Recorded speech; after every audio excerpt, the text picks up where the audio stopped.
Yana let out a weary sigh as she stepped into her apartment, the door clicking shut behind her. The darkness swallowed her whole, making her pause in confusion. Was there a power outage? Yana thought.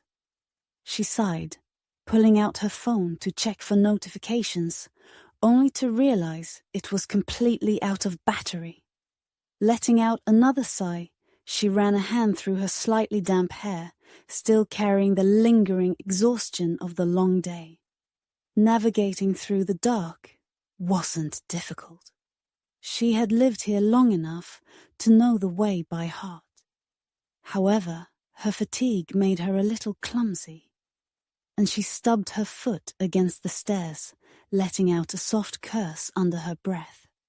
She climbed the steps cautiously and made her way to her bedroom, relieved to finally get some rest. But just as she pushed open the door, her foot caught onto something unexpected. She stumbled forward, her body tilting dangerously as she braced for impact with the cold, hard floor. But before she could hit the ground, a firm grip caught her waist and lifted her up. She gasped at the sudden force. "Who is it?" she demanded, her hand instinctively reaching up to grasp the wrist holding her. There was no fear in her voice. Why would there be?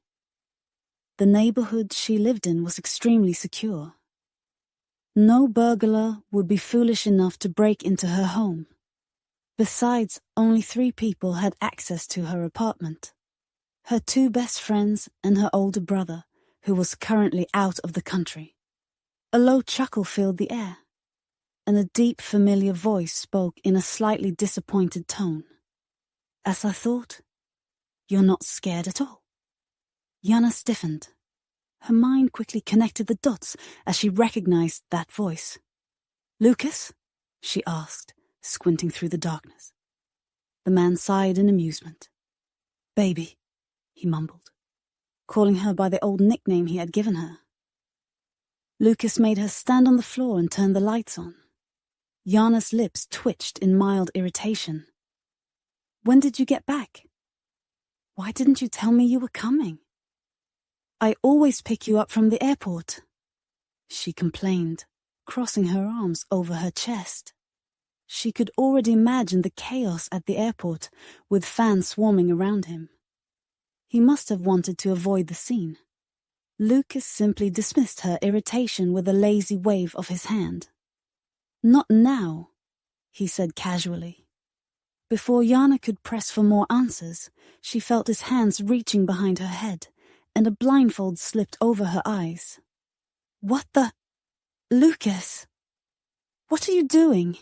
she exclaimed, panic seeping into her voice. Her mind raced with wild possibilities. Was this his way of making their relationship take a new turn? Did he finally... "Stop thinking dirty, baby," Lucas interrupted, with a naughty smirk on his handsome face. Yana huffed in annoyance, but she didn't resist when he grasped her wrist and led her forward. Though she trusted him, but still, she held onto his arm tightly, fearing she might trip and land flat on her face. That would be so embarrassing, and she definitely didn't want to risk a bruise on her face. The air grew colder as they stepped outside. A soft breeze brushed against her skin, and the subtle scent of flowers filled her nostrils. She knew they were in her garden. "Lucas, I swear if this is another one of your pranks, I'm not talking to you for a week," she warned, remembering how he had scared her last month by making her think their house was haunted. Lucas sighed. "How long are you going to hold that against me?" "I already apologized," he mumbled. Yana didn't respond, still sulking, but before she could say anything more, Lucas stopped walking. "All right, we're here," he said, untying the blindfold. As the fabric slipped away, Yana blinked rapidly to adjust to the light. Her eyes widened in shock. Twinkling fairy lights were strung up around the garden, illuminating the space with a soft golden glow.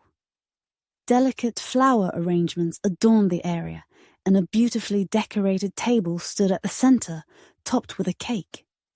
The sight was breathtaking. "Happy birthday, baby," Lucas whispered, close to her ear. A shiver ran down Yana's spine at his deep voice, but she was too stunned to react. Her birthday? She had completely forgotten. Neither anyone wished her. She turned to Lucas with a questioning look, and he immediately grinned. "Yeah, I told everyone not to wish you this year," he admitted, tugging her towards the chairs. That explained why no one had wished her today. "So it was you," she muttered, pouting. "No wonder everyone ignored me today. You're so cruel, Lucas." He chuckled. "You love surprises, don't you?" Yana looked at the beautiful decorations again and felt warmth spread through her chest. She did love surprises, especially when they came from him. She might be 24 now, but seeing all this effort just for her made her feel happy like a child. Still, she wasn't about to give him the satisfaction of seeing her overly excited. Instead, she kept her reaction cool and composed, only letting out a soft, "It's beautiful." Lucas, however, was watching her closely. "Not beautiful enough, apparently," he murmured under his breath before suddenly reaching for the cake. Yana's gaze followed his movements, and then her heart stopped. There, placed delicately atop the cake, was a ring. A diamond ring. Her breath hitched. Lucas turned to face her, his expression unreadable. "Baby, let's get married." The words echoed in her ears, and for a moment she thought she had misheard him.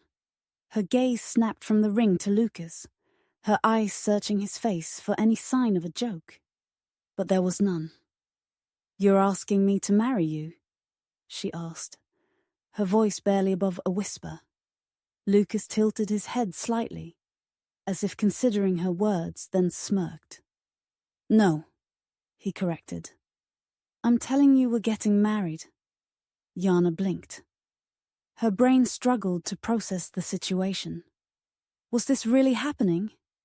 Was this how she was going to get married? Without even having a say in it? Lucas didn't give her time to argue. Before she could open her mouth to protest, he pulled her forward, closing the distance between them.